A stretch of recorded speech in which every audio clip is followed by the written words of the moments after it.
The library is supposed to be silent at night, but silence doesn't whisper your name. I was shelving the last stack of books when I heard it. Faint, like a breath pressed against my ear. Daniel, my name. No one else was there. The halls stretched empty, the lamps humming above me, the shadows pooling thick in the corners. I froze, clutching the book in my hand until the spine creaked. Maybe I imagined it.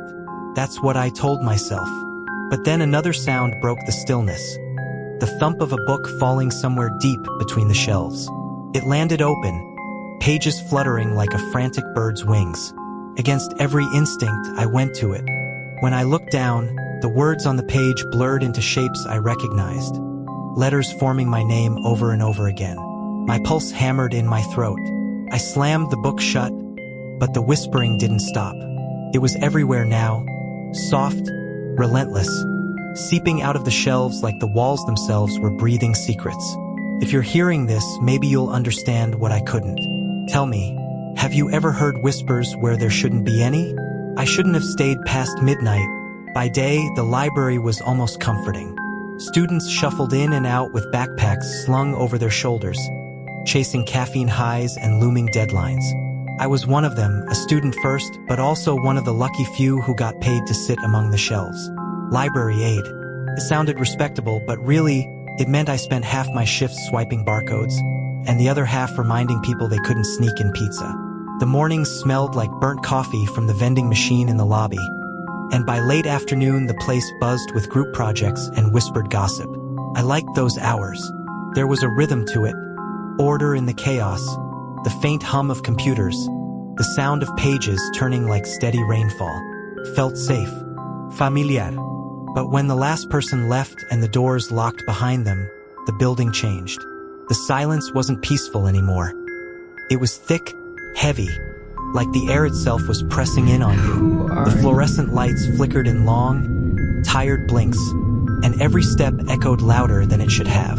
Sometimes I'd swear a cold draft slipped through the stacks, but there were no open windows. Little things went missing too. Books checked in but never reappearing on the shelves. Carts rolling a few inches on their own. Computer monitors waking up with no one around to touch them. I joked about it once to my supervisor, and he just smiled like he'd heard it all before. Old building quirks, he said. Don't let it get to you. So I didn't, or at least I tried not to. I made dark humor my armor, telling myself the worst I had to fear was nodding off and face planting into my textbooks. Nothing supernatural about exhaustion, and I held on to that. Every time I stayed late, every time the shadows stretched longer than they should, I told myself it was nothing. Just a job, just a library. At least that's what I thought. Until that night. It started on one of those long nights when exhaustion blurred the edges of everything. The library was empty, lights dimmed, and I was doing my usual end-of-shift shuffle through the stacks. That's when I caught it. So soft I thought it was my imagination. A thread of sound, like someone whispering just out of reach. At first, I brushed it off. Buildings groan, pipes breathe, and my brain was half melted from too much coffee and not enough sleep. But the sound grew clearer the more I ignored it.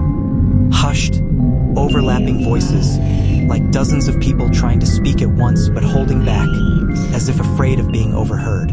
I paused, straining my ears. The whispers stopped. I took a few steps and they started again. It was maddening, like they were timing themselves with my heartbeat. My first thought?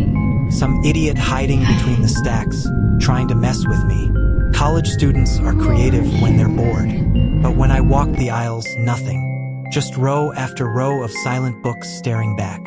That's when I remembered something a senior librarian told me once, half joking, half not. Don't go past the basement doors after midnight, he'd said with a grin. Unless you want to hear them. At the time, I laughed.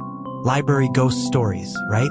Every old building had them. But standing there, with whispers sliding along the shelves like smoke, I didn't feel like laughing. I closed up faster than usual that night, hands shaking a little more than I wanted to admit. I kept telling myself it was nothing, maybe an echo from outside, or the ventilation system playing tricks on me. But the way the voices seemed to follow, stopping when I stopped, starting when I walked, it was too deliberate. I didn't dare check the basement doors. Not yet. When I finally stepped out into the night air, the silence was almost painful, like I'd only just realized how loud the whispers had been. I told myself to forget it, to treat it like a bad dream. But the truth is, I couldn't. What I found when I finally followed the whispering, I wish I hadn't. The next night, the whispers came back. I tried to convince myself it was nothing, that maybe I'd imagined the whole thing. But as soon as the clock slipped past midnight, there they were again, low, hushed, brushing along the edges of my hearing like static. Only this time, they weren't just noise. I started to make out shapes in the sounds. A syllable here, a half-formed word there. A name. Not mine, not yet, but names I didn't recognize. Men, women, sometimes repeated as though the voices were arguing over them. Other nights, they formed sentences, jagged and broken like shards of glass. Still here. Don't open it. We see you. I told myself it was sleep deprivation, hallucinations, but the evidence kept stacking up against me. Books I just shelved turned up in the wrong places the next morning. Pages ripped from volumes and left on my desk. Ink scrawled across them in a language I couldn't place, looping, jagged characters that seemed to crawl if I stared too long. It wasn't just me who noticed things, either. One evening, I tried bringing it up with Janet, another aide who worked mornings. She gave me this look, half warning, half pity. "Don't answer them," she said flatly, like it was the most obvious thing in the world. "If they whisper your name, don't answer. Ever." I laughed, but it came out hollow. "You've heard them too?" She didn't laugh back. "We all have. Some nights worse than others. Just don't stay late. That's how you end up hearing more than you should." Her words stuck in my head long after she left. Why did she say we all have? Why didn't anyone talk about it if it was common? After that, I started noticing which sections people avoided. The far back stacks on the lower floor. The stairwell that led down to the basement. Even my supervisor, who was usually pedantic about reshelving, waved off anything that went missing down there. "Some books don't like to stay found," he muttered once, as though that explained anything. I should have taken the hint. I should have quit or at least stopped staying so late. But instead, I found myself listening harder, waiting for the whispers to return. And they always did. I'd stand frozen in the silence, every nerve on edge, straining to hear what they wanted. Sometimes it felt like the voices were circling me, one on my left, one behind me, 100 pressed into the walls. I wanted answers. I wanted proof I wasn't losing my mind. Would you keep listening or run? Because I didn't run. I broke the rule. I answered. It happened on a Thursday. I'd been fighting the urge for days, chewing on Janet's warning until it was raw in my head. Don't answer them. But that night, with the clock ticking past midnight and the whispers curling closer than ever, I couldn't help myself. Curiosity won. Or maybe it was something else, something pulling me in. The voices pressed around me, a chorus just out of sync, like static finding words. My throat went dry. Against every instinct, I whispered back, "Hello." Instantly, the sound changed. The chaos of overlapping murmurs snapped into one clear voice, low and sharp enough to cut through me. "We've been waiting." My stomach dropped. Every light in the library went out at once, plunging the place into suffocating black. I couldn't even see my own hands. For a moment, the silence was so complete I thought I'd gone deaf. Until the shelves began to creak. Not like wood settling, not like old pipes. This was movement. The sound of heavy cases shifting, dragging across the floor, rearranging themselves in the dark. I stumbled backward, heart hammering, but every direction felt wrong. The aisles stretched too long, the turns led nowhere. And underneath it all, that same voice whispered again, closer this time. "We know you now." I don't think words can capture what it felt like. Standing there with the building itself breathing around me. If you're still listening, maybe you'll see what I mean. Something brushed against my arm in the dark, soft as paper, sharp as teeth. I didn't dare move. Then, just as suddenly as it began, the lights flickered back on. The library looked the same, perfectly normal, books neat, shelves still. But I knew it wasn't the same place anymore. and I knew I couldn't stop now. I told myself I wouldn't go down there. I swore it. But once you've heard your name whispered by the dark, once you've felt the shelves shift like ribs closing around a heart, it's only a matter of time before curiosity drags you deeper. So I went. The basement was locked, of course, but the key had been hanging on the wall in the staff room the whole time, gathering dust. Almost like no one expected anyone to actually use it. My hand shook as I slid it into the lock, and the door groaned open like it hadn't been moved in years. The air hit me first, damp, cold, smelling of mold and something older, something that didn't belong in the world above. The stairwell groaned under my steps, and by the time I reached the bottom, I swear the air was vibrating with whispers. It didn't look like any library I'd seen. The rows of shelves were taller, leaning inward, stacked with books that had no titles. Just blank spines, endless and identical. As I walked past, pages fluttered open on their own, though there was no draft. Each book whispered as it breathed, a different voice murmuring from its paper throat. One volume fell open at my feet. I shouldn't have touched it, but of course I did. The words on the page weren't ink. They moved as I read them, like water shimmering into meaning. And the meaning was mine. My own thoughts, written down before I had the chance to think them. Every word I said in my head appeared instantly on the page.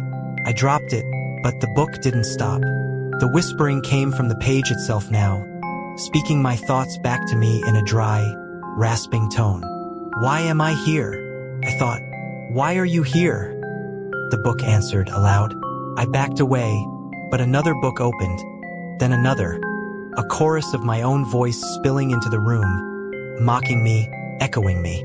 My secrets, my fears, my memories, laid bare in a language that wasn't entirely mine. And then I saw it. A line written in the same shifting script, but not from my mind. Not yet. He dies in the library. The whisper didn't just echo this time. It lingered, like the promise of a prophecy. That was the moment I realized the library wasn't just a building. It wasn't walls, shelves, and books. It was something alive, something ancient, that stored more than paper and ink. Those whispers weren't imagination. They were voices, souls maybe, trapped here, bound into stories that never end. And I wasn't the first to notice. I started remembering things the staff had said, the way they dodged certain questions, the way Janet wouldn't look at me when she warned me not to answer, the way my supervisor brushed off missing books, like he knew exactly where they'd gone. Maybe everyone who worked here learned the truth eventually. Maybe that's why they never stay long. It hit me how strange it was that this library never shut down. The city had gutted schools, closed community centers, even demolished old buildings, but the library? Untouchable. Always funded. Always open. Ever notice how old libraries never shut down, no matter the budget cuts? Maybe that's because they're all connected. Branches of the same root system, stretching across cities, countries, maybe even centuries. Some vast, hidden archive no one talks about. I wish I could tell you everything I learned, but I can't. Not because I don't want to, because I'm not sure you'd survive knowing it. What I do know is this: I couldn't stay. Not after what I saw written in that book. Not after hearing my own death whispered back to me like a prayer. I had to. The whispers rose the moment I turned to leave. No longer hushed, no longer restrained. They swelled into screams, 1,000 voices clawing for my ears. The sound shook the shelves. Pages tore themselves free and whirled in the air like wings made of knives. Shadows rippled across the walls, stretching into shapes that didn't belong to me. Figures darted just out of sight, long-limbed, bent wrong, reaching. Every aisle I took seemed to bend back on itself. The library was shifting, reshaping, making sure I never found my way out. I ran. Books slammed shut around me. Others leapt from the shelves, spines cracking open as they hit the floor. The rows weren't straight anymore. They twisted, curved, stretched into impossible corridors. Every corner I turned led to another, longer hallway. The exit sign glowed faintly in the distance, but the harder I chased it, the further it slipped away. The air grew thick, damp, like breathing through wet cloth. My lungs burned. The screams didn't stop. They grew sharper, shriller, drilling into my skull. Stay. Ours. Die here. Overlapping, relentless. One shelf collapsed right beside me, books exploding across the floor.